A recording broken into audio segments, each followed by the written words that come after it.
अपने गुरमत विचार श्रवण कराओ। फिर 6 पौड़ियां नानक का पाठ पढ़ना जी। अरदास होगी। हुक्मनामे ते समाप्ति। वाहिगुरू जी का खालसा वाहिगुरू जी की फतेह।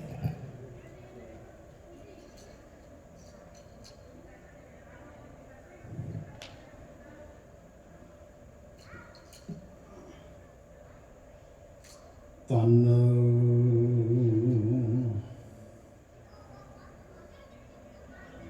ਵਾਹਿਗੁਰੂ ਸਾਹਿਬ ਜੀ।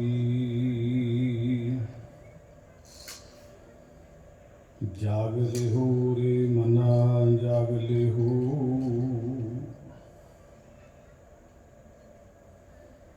ਕਾਹਾਂ ਗਾਫਲ ਸੋਇਆ, ਜੋ ਤਨ ਉਪਜਿਆ ਸੰਗ ਹੀ, ਸੋ ਵੀ ਸੰਗ ਨਾ ਹੋਇਆ। ਮਾਤ ਪਿਤਾ ਸੁਤ ਬੰਧ ਜਨ, ਹਿਤ ਜਾਂਸਿਓ ਕੀਨਾ,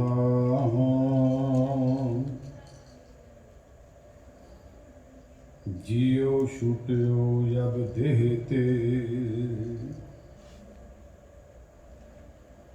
ਡਾਰ ਅਗਨ ਮਹਿ ਦਿਨਾ,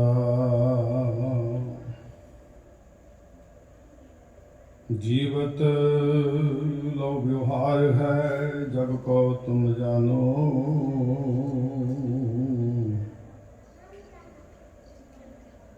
नानक हर गुण गाए लै, सब सुगुण समानो। तन तन दसां पातशाहियां दे पावन स्वरूप सतगुरु गुरु ग्रंथ साहिब जी की पावन हाज़री पावे सन्मान जो गुरु प्यारे साध संगत जीओ, मन बिरतियां नूं एकागर करिए, लवाइए हाज़री प्यार नाल आखिए वाहिगुरू जी का खालसा वाहिगुरू जी।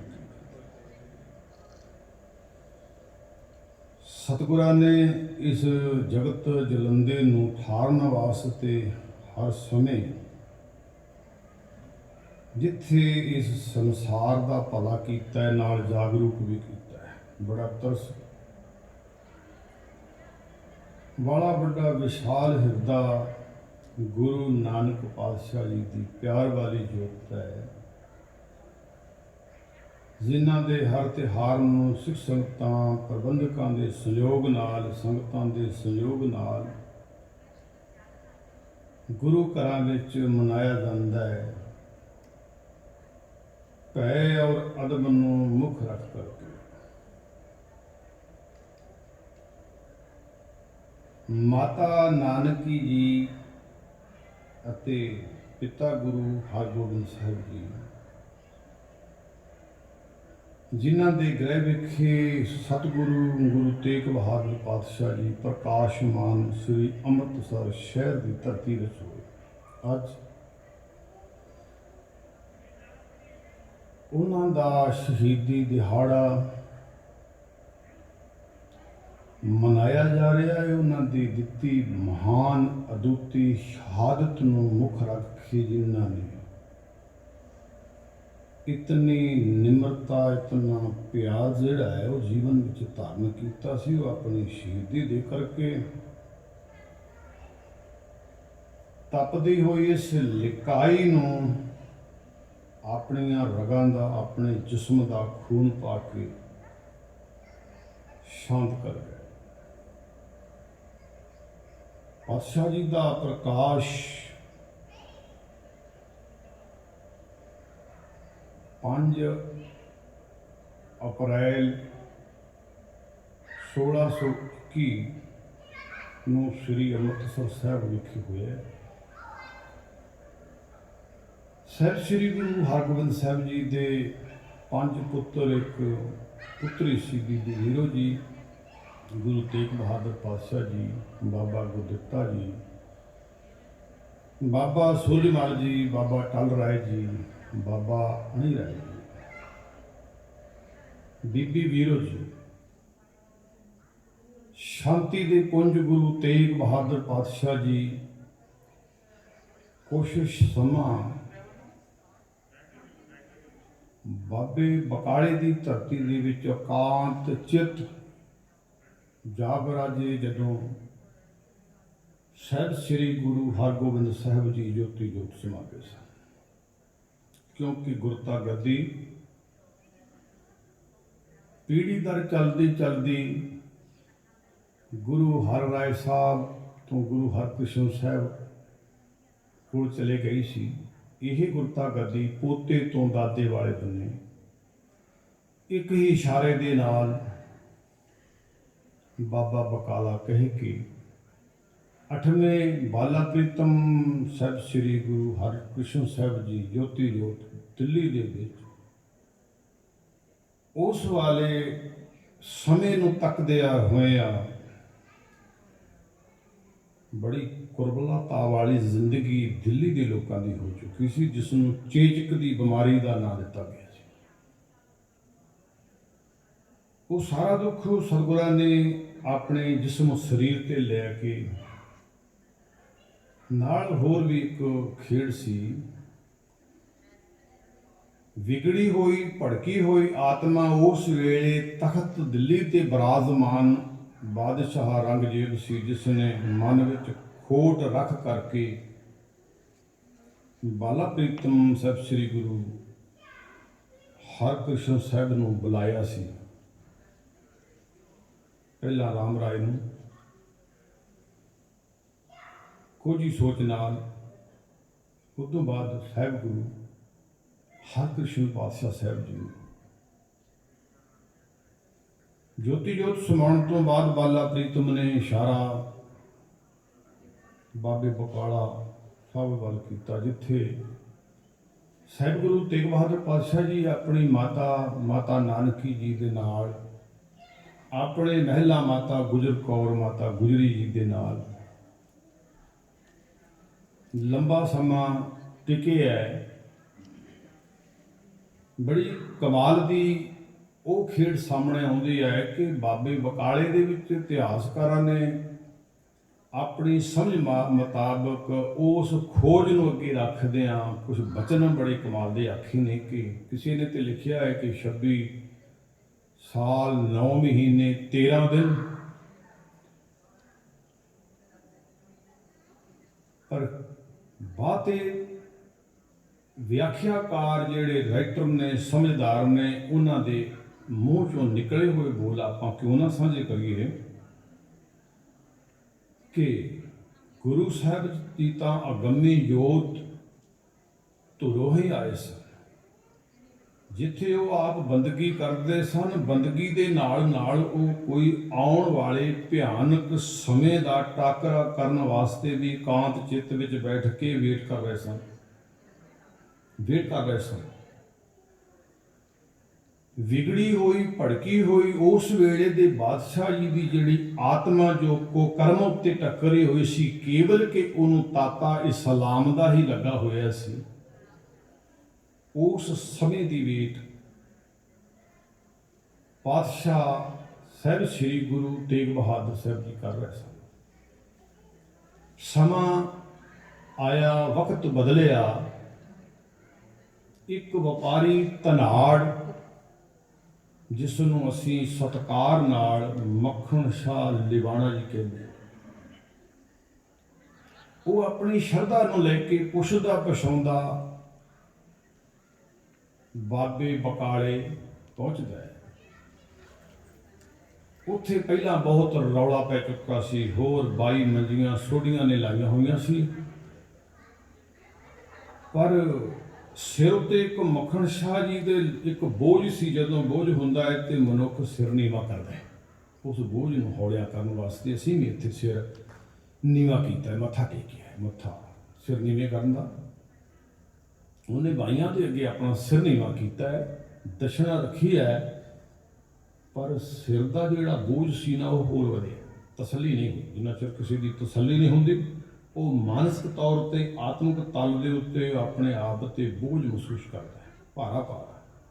ਲੱਭਦਿਆਂ ਕਿਸੇ ਗੁਰਸਿੱਖ ਨੇ ਬਚਨ ਕੀਤਾ ਕਿ ਇੱਕ ਹੋਰ ਹੈ ਸੋਢੀ ਕੁਲ ਦੇ ਵਿੱਚੋਂ, ਉਹਦਾ ਵੀ ਪਤਾ ਕੀਤਾ ਜਾਵੇ। ਲੱਭ ਲਿਆ ਮੱਖਣ ਸ਼ਾਹ ਨੇ। ਲੱਭਦਿਆਂ ਸਾਰ ਕੋਠੇ ਤੇ ਚੜ੍ਹ ਕੇ ਆਵਾਜ਼ ਮਾਰੀ ਹੈ, ਗੁਰੂ ਲਾਧੋ ਰੇ, ਗੁਰੂ ਲਾਧੋ ਰੇ। ਪ੍ਰਗਟ ਕਰ ਦਿੱਤਾ ਹੈ। ਉਹ ਜਿਹੜੇ ਆਪੇ ਗੁਰੂ ਬਣ ਕੇ ਬੈਠੇ ਸੀ, ਜਿਨ੍ਹਾਂ ਦੇ ਵਿੱਚ ਸੱਤ ਨਹੀਂ ਸੀ, ਉਹ ਭੱਜ ਨਿਕਲੇ ਉੱਥੋਂ। ਬਸ ਪ੍ਰਗਟ ਕਰਨ ਦੀ ਦੇਰ ਸੀ। ਕੁਝ ਸਮੇਂ ਤੋਂ ਬਾਅਦ ਪਾਤਸ਼ਾਹ ਸਾਹਿਬ ਜੀ ਅੰਮ੍ਰਿਤਸਰ ਦਰਬਾਰ ਸਾਹਿਬ ਪਹੁੰਚਦੇ ਨੇ। ਉੱਥੇ ਵੀ ਜੋ ਹੋਇਆ, ਉੱਥੋਂ ਦੀ ਮਸੰਦਾਂ ਨੇ ਉਹਨਾਂ ਨੂੰ ਅੰਦਰ ਨਹੀਂ ਜਾਣ ਦਿੱਤਾ, ਚਾਲੇ ਪਾਤੇ। ਸ਼ਾਮ ਦੀ ਯਾਤਰਾ, ਹੋਰ ਪ੍ਰਯਾਗਰਾਜ ਦੀ ਯਾਤਰਾ, ਜਿੱਥੇ ਜਿੱਥੇ ਆਪਣੇ ਪਰਿਵਾਰ ਨੂੰ ਨਾਲ ਲੈ ਕੇ ਪਹੁੰਚ ਕੇ ਪਟਨਾ ਸਾਹਿਬ ਦੀ ਧਰਤੀ ਤੇ ਵਿਰਾਜੇ ਹੈ। ਆਨੰਦਪੁਰ ਸਾਹਿਬ ਆ ਗਏ ਹੈ। ਪਟਨਾ ਸਾਹਿਬ ਦਸਵੇਂ ਪਾਤਸ਼ਾਹ ਜੀ ਦਾ ਅਵਤਾਰ ਸਥਾਨ ਹੈ। ਆਪ ਜਾਣਦੇ ਹੋ, ਆਪਾਂ ਟਾਈਮ ਦੀ ਕਦਰ ਕਰਨੀ ਹੈ। ਉਦੋਂ ਬਾਅਦ ਮੇਰੇ ਮਾਲਕ ਗੁਰੂ ਤੇਗ ਬਹਾਦਰ ਪਾਤਸ਼ਾਹ ਜੀ ਆਨੰਦਪੁਰ ਸਾਹਿਬ ਜੀ ਦੀ ਧਰਤੀ ਤੇ ਆਉਣ ਵਿਰਾਜੇ ਨੇ।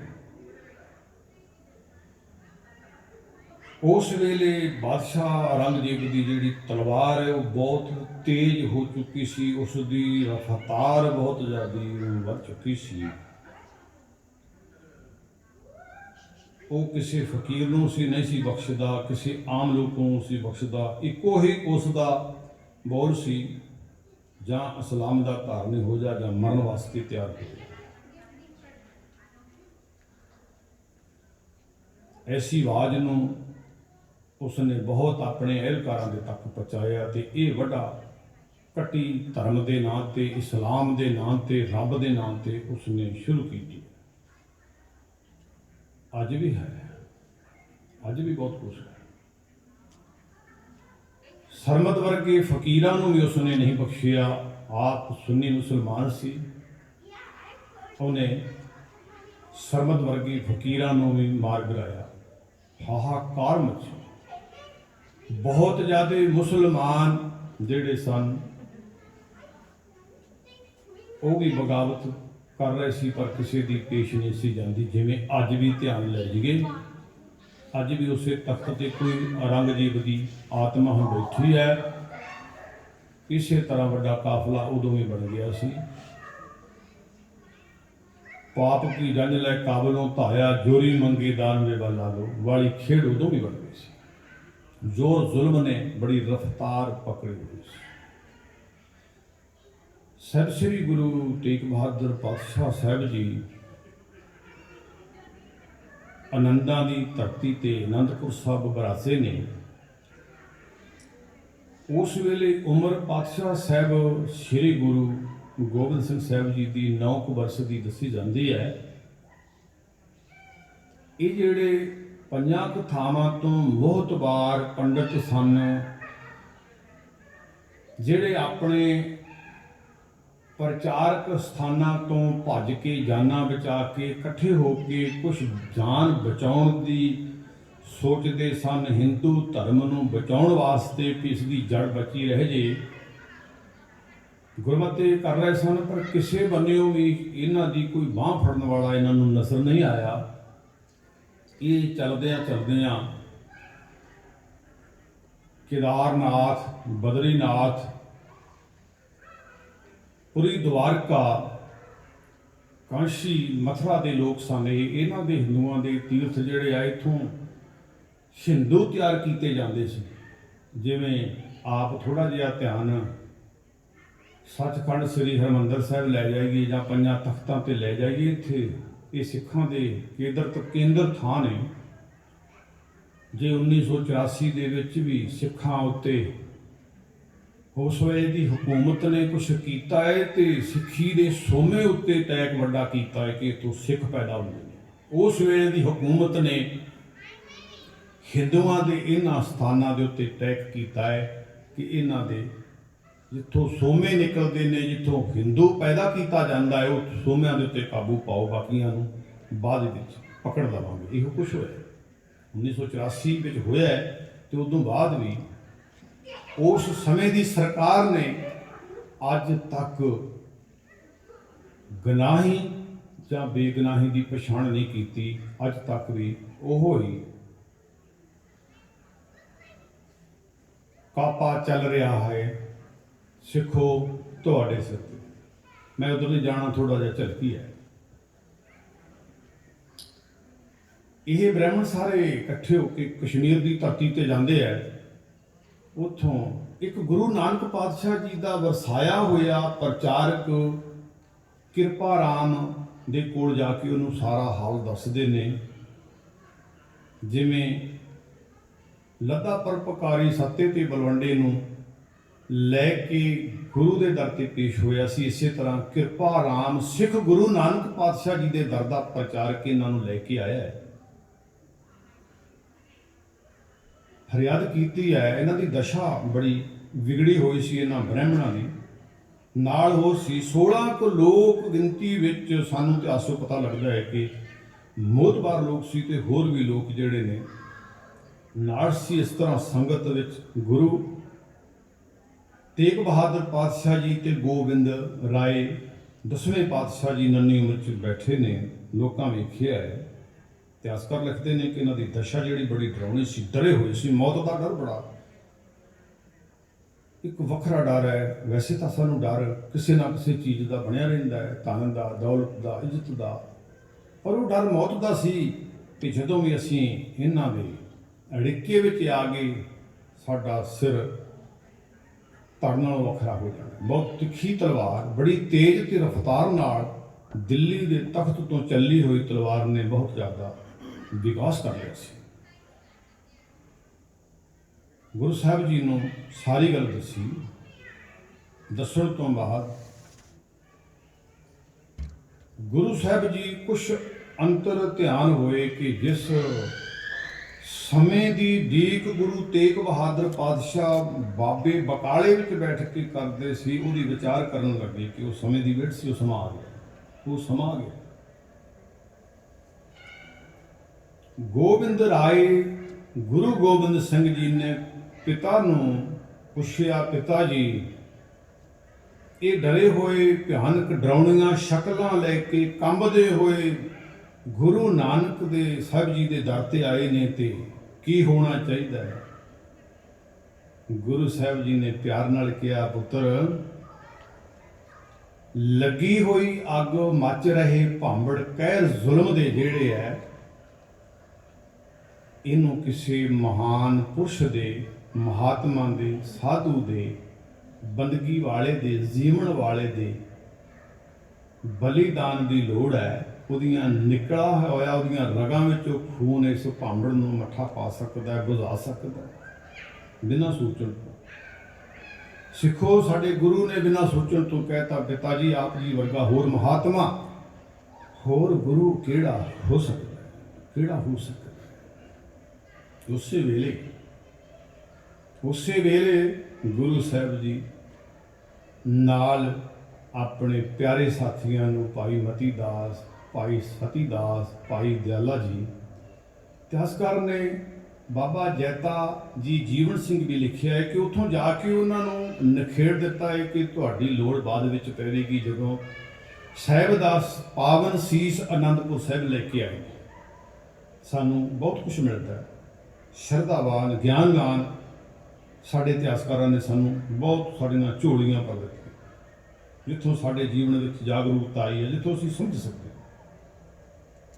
ਤੁਰੇ ਨਹੀਂ ਆਪਣੇ ਛੋਟੇ ਜਿਹੇ ਕਾਫਲੇ ਵਿੱਚ, ਜਿਨ੍ਹਾਂ ਉੱਤੇ ਯਕੀਨ ਸੀ ਸਤਿਗੁਰੂ ਨੂੰ ਕਿ ਇਹ ਦੀਨ ਕਬੂਲਣੀ ਨਹੀਂ ਕਰਨਗੇ, ਆਪਣਾ ਸਿਰ ਧੜ ਦੇ ਨਾਲੋਂ ਅਲੱਗ ਕਰਾ ਲੈਣਗੇ। ਇਸ ਤਰ੍ਹਾਂ ਹੀ ਚੱਲਦੇ ਗਏ।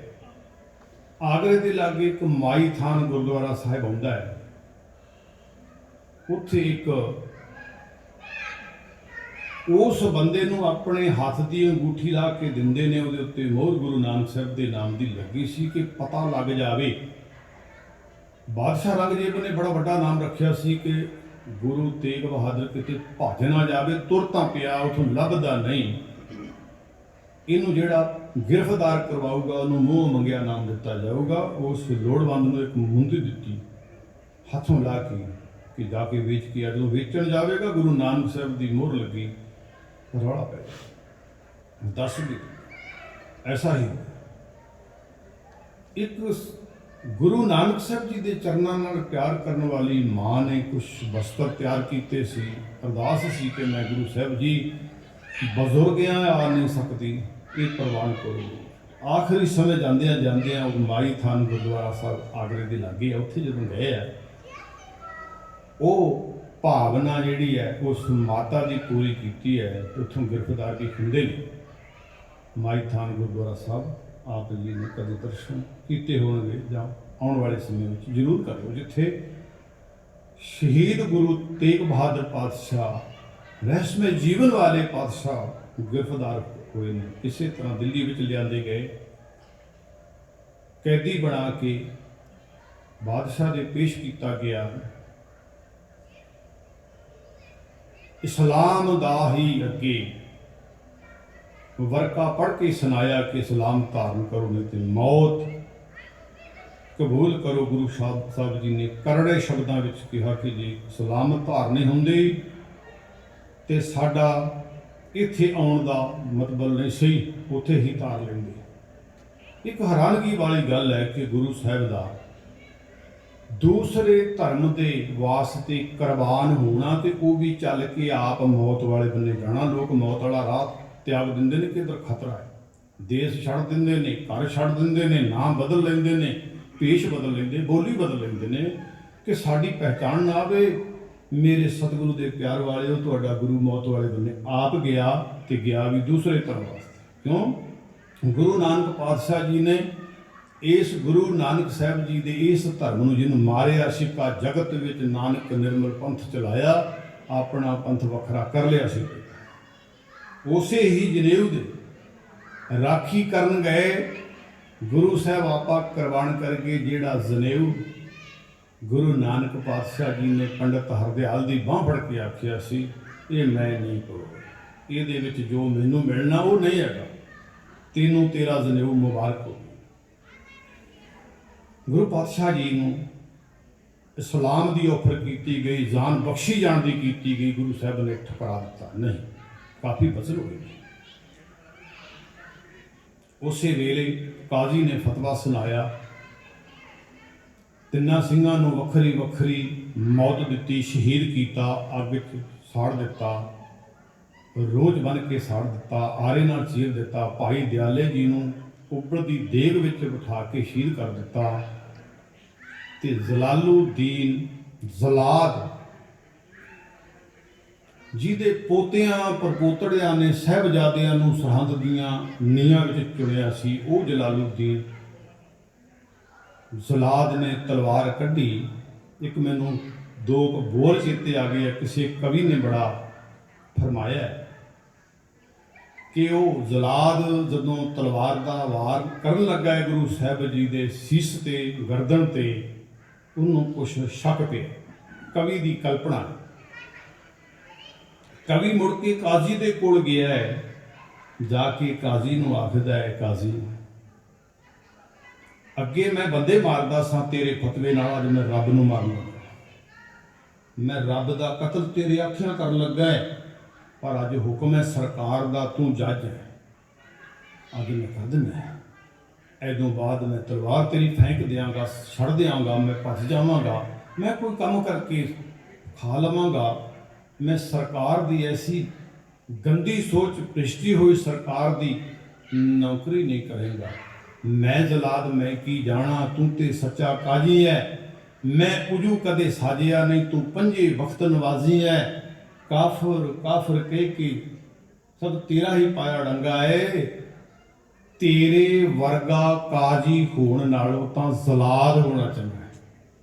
ਮੈਂ ਜ਼ਲਾਦ ਨੇ ਇੰਨੇ ਬੰਦੇ ਤੇਰੇ ਆਖੇ ਲੱਗ ਕੇ ਮਾਰ ਦਿੱਤੇ, ਮੈਂ ਚੰਗਾ ਜਲਾਦਿਆ, ਮੈਨੂੰ ਰੱਬ ਦਿਸ ਪਿਆ ਇਸ ਰੂਹ ਦੇ ਵਿੱਚ, ਇਸ ਸਰੀਰ ਵਿੱਚ। ਤੂੰ ਕਾਜੀ ਆ, ਤੂੰ ਅੰਨਾ ਹੈ, ਤੂੰ ਅੰਨਾ ਹੈ, ਤੈਨੂੰ ਨਹੀਂ ਦਿਸਿਆ, ਤੂੰ ਅੱਜ ਮੇਰੇ ਕੋਲ ਆਖਰੀ ਸਮੇਂ ਵਿੱਚ ਰੱਬ ਦਾ ਕਤਲ ਕਰਾਉਣਾ। ਸਤਿਗੁਰੂ ਗੁਰੂ ਤੇਗ ਬਹਾਦਰ ਪਾਤਸ਼ਾਹ ਜੀ ਸ਼ਹੀਦ ਹੋ ਗਏ ਹੈ। ਭਾਈ ਜੀਵਨ ਸਿੰਘ ਜੈਤਾ ਜੀ ਸੀਸ ਨੂੰ ਚੱਕ ਕੇ ਅਨੰਦਪੁਰ ਸਾਹਿਬ ਲੈ ਕੇ ਆਏ ਹੈ। ਭਾਈ ਲੱਖੀ ਸ਼ਾਹ ਵਣਜਾਰਾ ਜੀ ਉੱਥੋਂ ਆਪਣੇ ਗੱਡੇ ਦੇ ਉੱਤੇ ਧੜ ਲੱਦ ਕੇ ਗੁਰੂ ਸਾਹਿਬ ਦਾ ਪਾਵਨ ਦੇਹ ਸਰੀ ਲੱਦ ਕੇ ਆਪਣੇ ਘਰ ਵਿੱਚ ਲਿਜਾ ਕੇ ਅਗਨ ਭੇਟ ਕਰਦਾ ਹੈ। ਗੁਰੂ ਦੇ ਨਾਂ ਦੇ ਉੱਤੇ ਆਪਣਾ ਘਰ ਵੀ ਜਲਾ ਦਿੰਦਾ ਹੈ। ਗੁਰੂ ਦਾ ਪਾਵਨ ਸਰੀਰ ਦਾ ਸੰਸਕਾਰ ਹੋ ਜਾਂਦਾ ਹੈ। ਗੁਰੂ ਪਾਤਸ਼ਾਹ ਜੀ ਦੇ ਕੋਲ ਜਾ ਕੇ ਬਾਅਦ ਵਿੱਚ ਲੱਖੀ ਸ਼ਾਹ ਵਣਜਾਰਾ ਜਦੋਂ ਪੇਸ਼ ਹੋਇਆ ਹੈ ਕਿ ਸਤਿਗੁਰੂ ਜੀ ਸੇਵਾ ਪ੍ਰਵਾਨ ਕਰਿਓ, ਦੁੱਖ ਹਮਦਰਦੀ ਜਤਾਉਣ ਗਿਆ ਗੁਰੂ ਪਰਿਵਾਰ ਦੇ ਨਾਲ, ਤੇ ਉਸ ਵੇਲੇ ਆਖਿਆ ਕਿ ਤੁਸੀਂ ਇਕੱਲੇ ਆਏ ਹੋ ਭਾਈ ਜੀਵਨ ਸਿੰਘ ਜੀ, ਤੁਸੀਂ ਇਕੱਲੇ ਆਏ ਹੋ, ਇਹ ਕੀ ਕਾਰਨ ਆ? ਗੁਰੂ ਸਾਹਿਬ ਕਹਿੰਦੇ ਦੱਸੋ ਸਾਨੂੰ। ਤੇ ਬਾਬਾ ਜੀਵਨ ਸਿੰਘ ਜੈਤਾ ਜੀ ਕਹਿੰਦੇ ਸਤਿਗੁਰੂ ਜੀ ਸਿੱਖ ਤਾਂ ਬੜੇ ਸੀ ਪਰ ਮੌਤ ਤੋਂ ਡਰ ਕੇ ਸਾਰੇ ਹੀ ਨੀਵੀਆਂ ਪਾ ਗਏ, ਅੱਖਾਂ ਮੀਟ ਗਏ ਸੀ, ਕਿਸੇ ਨੇ ਵੀ ਨਹੀਂ ਕੀਤਾ। ਮੈਨੂੰ ਤੁਸਾਂ ਕਿਰਪਾ ਕੀਤੀ ਹੈ। ਜਿਸ ਨੂੰ ਤੂੰ ਜਣਾ ਹੈ ਸੋਈ ਜਨ ਜਾਣੈ, ਹਰ ਗੁਣ ਸਦੀ ਆਖੋ ਖਾਣੇ। ਦਾਤ ਸਾਰੇ ਨਹੀਂ ਪ੍ਰਾਪਤ ਕਰ ਸਕਦੇ, ਪਾਤਸ਼ਾਹ ਦੀ ਕਿਰਪਾ ਹੋਵੇ ਤਾਂ ਹੁੰਦੀ ਹੈ। ਪਾਤਸ਼ਾਹ ਜੀ ਦੇ ਬੋਲ ਸਨ ਕਿ ਮੈਂ ਐਸਾ ਪੰਥ ਸਜਾਊਂਗਾ ਜਿਹੜਾ ਹਜ਼ਾਰਾਂ ਲੱਖਾਂ ਵਿੱਚ ਖਲੋਤਾ ਹੋਇਆ ਮੁੱਕਰ ਨਾ ਸਕੇ, ਪਹਿਚਾਣ ਹੋਵੇ। ਇਹ ਬਾਜਾਂ ਵਾਲਾ ਦਾ ਪਿਆਰਾ ਸਿੱਖ ਹੈ, ਇਹ ਗੁਰੂ ਨਾਨਕ ਨਾਮ ਲੇਵਾ ਸੰਗਤ ਬੈਠੀ ਹੈ। ਮੁਕਰੋਵੇਂ ਤੇ ਤਾਂ ਵੀ ਤੁਸੀਂ ਮੁਕਰ ਨਾ ਸਕੋ, ਸਮਾਂ ਸਮਾਪਤ ਹੈ। ਅੱਜ ਕੋਟਾਨ ਕੋਟ ਉਹਨਾਂ ਮਹਾਨ ਸ਼ਹੀਦਾਂ ਨੂੰ ਪ੍ਰਣਾਮ, ਗੁਰੂ ਸਾਹਿਬ ਨੂੰ ਪ੍ਰਣਾਮ, ਕੋਟਾਨ ਕੋਟ ਧੰਨਵਾਦ। ਗੁਰੂ ਪਾਤਸ਼ਾਹ ਕਿਰਪਾ ਕਰਨ ਸਾਡੀ ਹਾਜ਼ਰੀ ਲੱਗ ਜਾਵੇ ਤੇ ਅਸੀਂ ਇਸ ਵਿਲੱਖਣਾ ਭਰੇ ਇਤਿਹਾਸ ਨੂੰ ਜੀਵਨ ਵਿੱਚ ਧਾਰਨ ਕਰਕੇ ਅਸੀਂ ਵੀ ਪਰਉਪਕਾਰੀ ਜੀਵਨ ਬਣਾਈਏ, ਅਸੀਂ ਵੀ ਪਰਉਪਕਾਰ ਦੇ ਧਾਰਨੇ ਹੋ ਕੇ ਆਪਣੇ ਗੁਰੂ ਨੂੰ ਸਮਰਪਿਤ ਹੋਈਏ। ਬੇਅੰਤ ਭੁੱਲਾਂ ਦੀ ਮਾਫੀ। ਪਾਤਸ਼ਾਹ ਕਿਰਪਾ ਕਰਨ ਆਉਣ ਵਾਲੇ ਸਮੇਂ ਦੇ ਵਿੱਚ ਇਸੇ ਤਰ੍ਹਾਂ ਸਹਿਯੋਗ ਸੰਗਤ ਦਾ ਤੇ ਗੁਰੂ ਦਾ ਪਿਆਰ ਚਾਹੀਦਾ ਹੈ। ਸਤਿਗੁਰੂ ਆਪ ਹੀ ਸਭ ਕੁਝ ਕਰਵਾਉਣ ਵਾਲੇ ਨੇ, ਆਪੇ ਹਰ ਇੱਕ ਰੰਗ ਹੈ, ਆਪੇ ਬਹੁਰੰਗੀ, ਜੋ ਤੁਸ ਭਾਵੇ ਨਾਨਕਾ ਸਾਈ ਗੱਲ ਚੰਗੀ। ਵਾਹਿਗੁਰੂ ਜੀ ਕਾ ਖਾਲਸਾ, ਵਾਹਿਗੁਰੂ ਜੀ ਕੀ ਫਤਿਹ।